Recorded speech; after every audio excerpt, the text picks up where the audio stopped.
Hi everybody, welcome to AQ by Yes YouTube channel. This session is a part of our quick revision series Prelims Atulya. In today's session, we'll discuss some topics related to pollution. So these topics have been in the news. So we have picked these topics considering the importance of these topics for your upcoming prelims. So first, let's talk about stubble burning. So why are we talking about stubble burning today? Let me contextualize it for you. Actually, EPCA, which is Environment Pollution Prevention and Control Authority, it submitted a report on stubble burning. That's why it was in news. Now, before we talk about stubble burning, let's talk about EPCA because EPCA that's very important, and there might be a question in prelims. This EPCA it was constituted under Environment Protection Act 1986, and it was formed to improve the situation of environment, and it specifically focuses on Delhi NCR. And remember that it is empowered to take suo motu action, although it can consider complaints, but along with that, remember it is empowered to take suo motu action. Now let's talk about stubble burning. See, this stubble burning, it is the act of setting fire to the crop residue. It means once the grains have been harvested, after that the crop residue is left, and this crop residue it is burnt by farmers, and this leads to the air pollution. And this process of burning the crop residue it is known as stubble burning. See, from the exams perspective, you must be aware of the initiatives which have been taken by the government to control the stubble burning. So here you should remember that in 2014 National Policy for Management of Crop Residue, this policy was launched, and under this policy farmers were encouraged to buy machineries so that they can get rid of stubble burning. In fact, Supreme Court came up with guidelines to control the situation of stubble burning, and NGT banned stubble burning in some states like Haryana, UP, Punjab. Okay, so all these initiatives are important, and you must be aware of these initiatives. Now let's talk about National Clean Air Program. So why are we talking about National Clean Air Program? Actually, recently Union government approved 2200 crore under this National Clean Air Program for fighting the threat of air pollution. So this particular amount it has been allocated under NCAP. That's why it was in news. Now this NCAP it is a pollution control initiative, and you must know that it was launched by Ministry of Environment. Now what is the vision of this NCAP? See, the objective of NCAP is to cut the concentration of PM10 and PM2.5 by at least 20% in the next 5 years. Okay, and for the assessment purpose, for the survey purpose, 2017 will be used as the base year. Now here you have to understand that in prelims there might be a statement that under NCAP 2019 will be used as the base year for comparison purpose. So here do not get confused, 2017 will be used as the base year. Now this particular program it is being implemented in 102 non-attainment cities. So this fact is also important.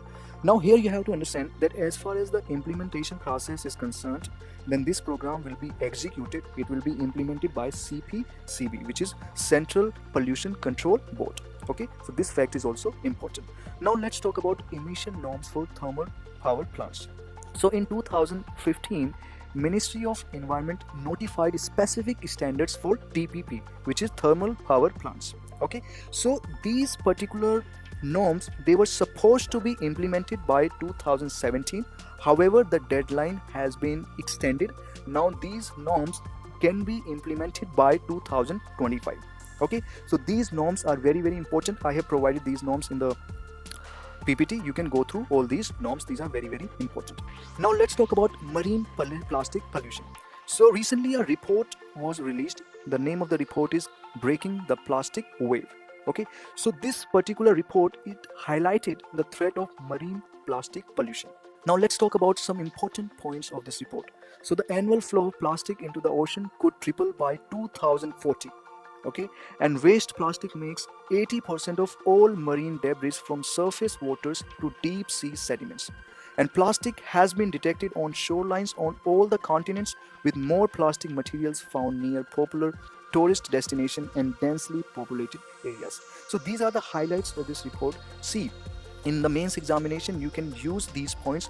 Okay, so these points can be utilized by you while writing the answer.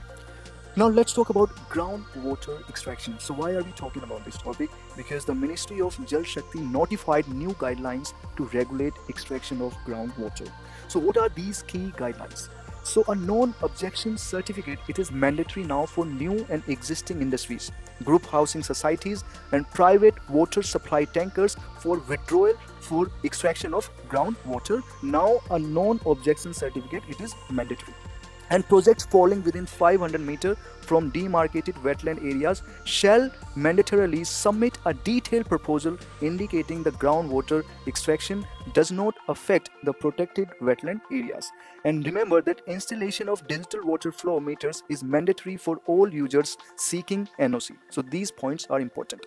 And district authorities are authorized to take enforcement measures like sealing of obstruction structures and prosecuting those violating the NOC conditions. And non-compliance may attract a penalty between 50,000 to 10 lakh rupees. Okay, now let's talk about the concept of zero liquid discharge. So government of India right now, it is examining various options of moving forward on country's zero liquid discharge policy. Okay, so government is trying to implement this concept. See, this particular concept, it is a water treatment process to recirculate all the water back to the process with zero liquid waste. It means that water which is being used, this particular water will be reused inside the same company. Okay, so it involves a range of advanced wastewater treatment technologies for treating water up to the level that can be reused inside the same company. Now in the last, let's talk about environmental performance index. This index, it is very, very important and can be asked. Now remember, this index, it is published once in 2 years, okay, and it is released by Yale University, and India secured 168 rank in environmental performance index. Okay, so in today's session, I wanted to discuss all these facts. If you have liked it, if you have found it useful, you can subscribe our YouTube channel for more such videos, and you can follow our social media platforms for daily current affairs content. So that's all for today's session. I'll see you in the next session soon. Bye bye. Thank you very much.